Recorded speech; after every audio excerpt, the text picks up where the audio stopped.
So this is going to be completing the square, but now a is not going to equal 1. So you can see that our function f of x is equal to 2x squared plus 4x minus 6.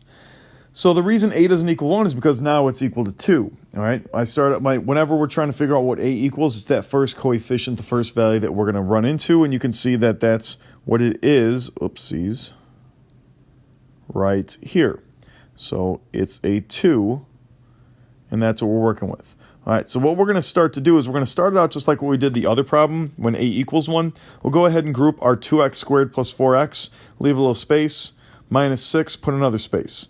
Now, when I highlighted here the 2x squared and the 4x, I'm going to factor out a GCF, but I'm not going to factor out any variables. I'm only going to factor out numbers that I can divide both of them by. So my GCF in this case is going to be the value 2. So I'm going to go ahead and factor out the 2 from the 2x squared and the 4x.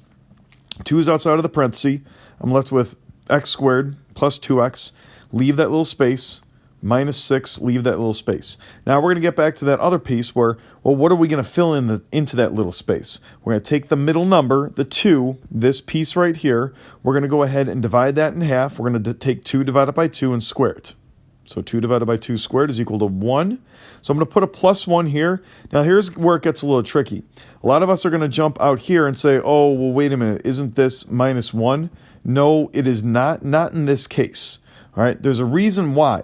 All right, now, this is where we have to look at and see there's this 2 over here, and then there's this 1 over here. Remember, I can multiply all of this back in, so I get my 2x squared and my 4x, but when I multiply it to that last term, the number that I just put in there, the plus 1, it actually becomes a plus 2. So I got to write a minus 2. So you can see that I got all of these here, the 2, the plus 1, and I have to put that as a minus 2 because I really added 2, so I got to subtract 2.